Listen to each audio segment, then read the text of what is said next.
The hearing intensifies as Senator Richard Blumenthal takes the floor, immediately launching into a sharp line of questioning aimed at Judicial nominee Kara Westerkamp. The senator repeatedly asks a direct question: who won the 2020 election? Westerkamp avoids a straight answer, pivoting instead to a technical explanation of the Electoral College and congressional certification.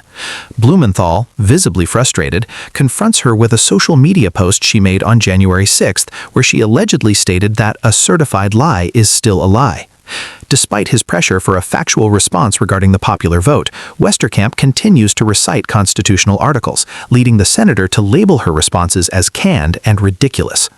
The tension rises as Blumenthal shifts his focus to other nominees, Ms. Clark, Ms. Lane, and Mr. Rickey, asking each of them the same question about the 2020 election results.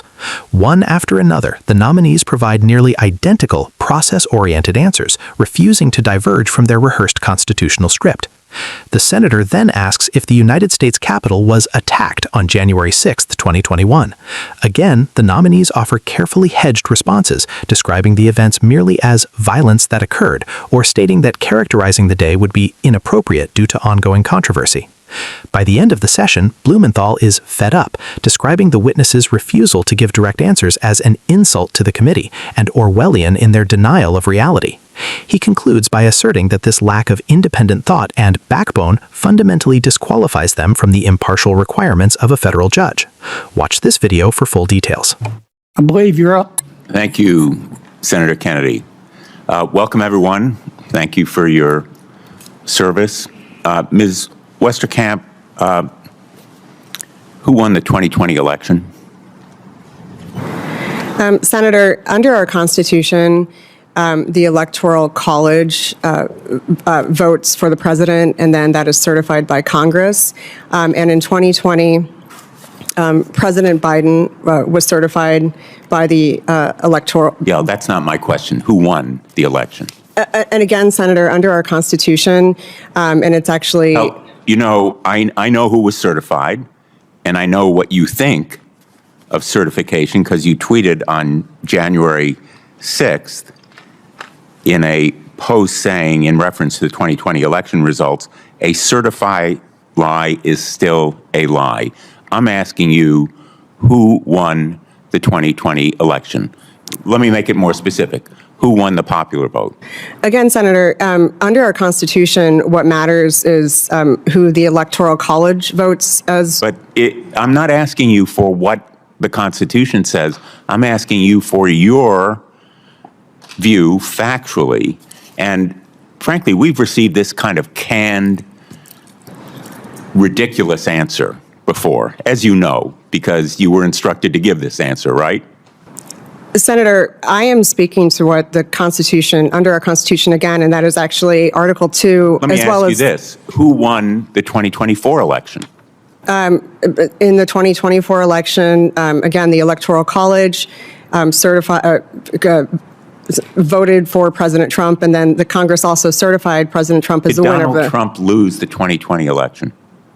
Senator, that goes back again to under our Constitution, the methodology is set forth in Article 2. Let's try another question, Ms. Westerkamp. Was the United States Capitol attacked on January 6, 2021? Senator, again, I condemn all of the violence that occurred on January 6th. Okay, we're not going to get an answer from you. And let me try Ms. Clark. Ms. Clark, who won the 2020 election? Senator, under our Constitution, the mechanism for electing a president is... I am amazed. I am just amazed by the insult to this committee of witness after witness seeking to be a federal judge, subverting our Constitution, and showing how you have no independence, which is essential to a federal judge. Ms. Lane, who won the 2020 election?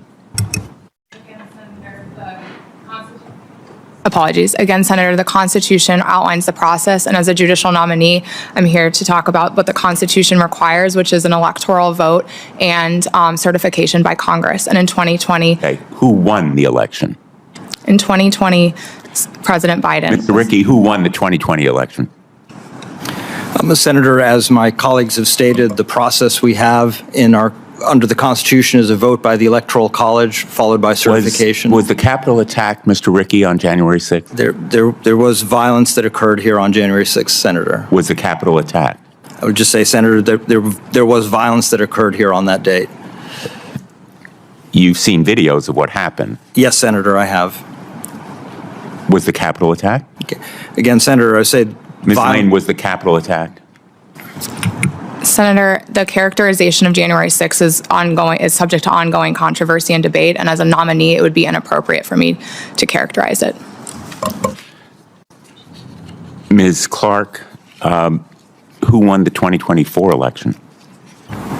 Senator, under the process set out by the Constitution, the Electoral College elects the president, and it's the president. Can you pull that mic a little closer, please? And the Electoral College elects the president. You know, the answers here, which obviously are canned, they're pre-rehearsed, they're Orwellian in their denial of reality, and they are a subversion of this process. They're an insult to this committee, but they also fundamentally show a complete lack of independence and backbone and impartiality, which are the fundamental requirements of a United States District Court judge or a judge on any panel, Ms. Westerkamp.